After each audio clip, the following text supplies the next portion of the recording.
call. Is this working? Well, hang on. Hey, quick reminder, there is no video allowed, so even on your cell phone, you can't video any part of the press conference. You can take pictures, but no video.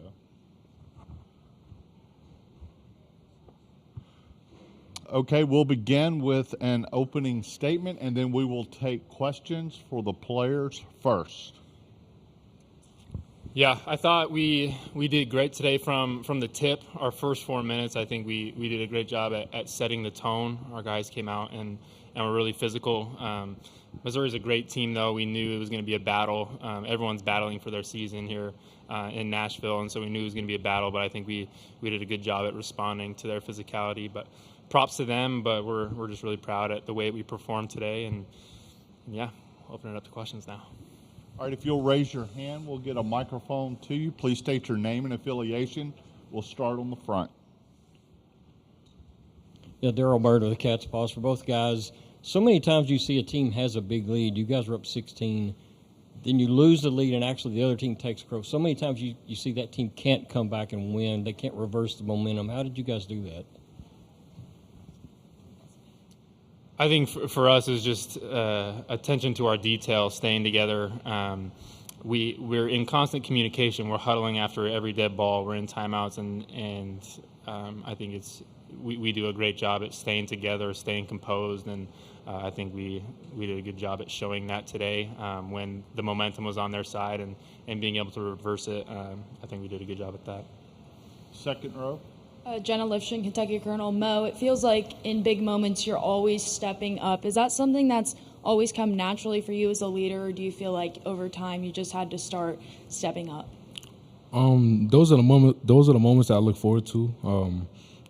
Late game situations. I understand that my team needs me in those moments, and those are like the moments where I shine. Like I've always been good at closing games, and I know what I bring to the team, and when it's crunch time, I try to step up every time I can. Front row to the right. John Huang, NOLA Media. For both of you guys, Coach talks about writing this beautiful story to end the season. This conference tournament has been a great first couple of chapters. Which one of you can write the better story, and what would it be? What was the poetic one? No, you got this one. I think it's just been a season full of experiences because we've faced a lot of adversity, but I think, in my opinion, that adversity is coming to help us right now, and we're going to continue to use that at this time of the year. I think we've done a great job at just in a lot of games finding ways to win, and I think we did that again today, and that's the biggest thing for this time of year is finding ways to win. We're going to go to the far left. Mo, Matt Jones, Kentucky Sports Radio. I've been a big fan, Mo, of your Ramadan video, the TikTok stuff. In my show today, people give a ton of response to that. Has that been cool for you and to get fans a sense of what you guys go through on a daily basis? Yeah, I enjoy doing those TikToks. I got a lot of fans. Like, I'm a private person, so like a lot of things I do, my fans don't see. So, Ramadan, it just gave me a chance to connect with my fans and let them know how my day are, and it just gave me a chance to grow my stock and everything like that. And I just want to let everyone know what I go through every day, and and how the process is, stuff like that. Yeah. What time do you get to eat tonight? 6:51. 6:51, guys. Still got 4 hours, man. So yeah. So the film study gets brutal right now after the game. Yeah, he's battling through it. It's awesome. Front row to the right. Tyler Thompson, Kentucky Sports Radio. Colin, this is for you. You have kind of struggled offensively the last couple of games. I mean, you're high on the scouting report now. But today you kind of broke through. And that 3 with 7 minutes to go was huge. How did it feel to have that go down? And secondly, there's a fan theory about whether or not when you wear an undershirt, you maybe don't play as well. But when you don't wear an undershirt, you kind of have a great game. So any comments on that? I don't know about the whole undershirt thing. But, yeah, some might call it a struggle offensively. I think it's been a great learning time this last week and a half for me. There's like a few moments in the season where I feel like you're learning a lot, and so with scouting changing, I think it's forced me or allowed me to get more creative and find different ways to impact the game. Early in the game, it was trying to get out in transition, and later in the game, it was finding my moments, finding my spots where I could impact the game without well, in a positive way, without forcing anything and doing what we do as a team. Second row. Kentucky Colonel, this is for either of you. Adversity's kind of been the theme all season. You played Mizzou earlier in the year. It kind of went the same way, except it didn't end in y'all's favor. Do you feel like the adversity that you faced all season helped you prepare to be able to overcome it today? Yeah, I think adversity only makes us stronger. It makes us even hungrier to get the win the second time. And there's no such thing as a good team that doesn't go through any adversity. And I think a lot of those losses brought us together. I think at this point in the season, we learned so much from our losses, and now we're using it to better us and get wins. So, yeah. One more question for the players. We'll go to the second row. Jenna Lipshin, Kentucky Colonel. Both of y'all, Florida tomorrow. This is a team that you've already faced, come close, but haven't been able to pull off a win. What is it going to take for you guys to be the number 1 seed tomorrow? Yeah, we've played them a few times. Obviously, we know them, but we haven't spent a single second talking about them the last few days, the last week. We haven't mentioned Florida once, and so we got to go back. We were focused on Missouri completely, and so now we can put a bow on that game. We're going to go back and talk about Florida these next 24 hours to get ready for what we have tomorrow. Yeah, I think we just got to be the more physical team tomorrow. We got to be the ones to impose our will early. We got to win the rebounding battle and be the most physical team, and and just play our game, play together, and I think we'll be all right. Okay, gentlemen, you're dismissed.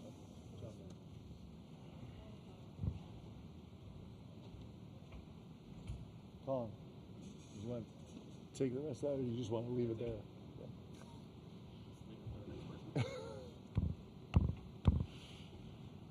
Okay, we'll start in the front. Front right. Yeah, Mark, Darryl Bird, Cats Pause. Well, I was asking the guys, you were up 16, actually lost the lead. A lot of times teams panic, they speed up. Hard to reverse that once they've taken over the lead. How did you guys do that? Our guys are good at we've been really blessed to be all over the map in games. Up big, down big, sideways big. And our guys are pretty good, and our staff is pretty good about just staying focused in the moment, like understanding what's happening. Credit Missouri. We were in a place where we felt comfortable, and they just said, we're going to go bully you inside, and they did. They really bullied us inside, and the guys our guys are pretty well trained, and they've adopted the idea of just trying to stay as steady as they can and just focus on finding answers and finding solutions rather than getting sideways with scenarios, and they did a good job with that today. Far right.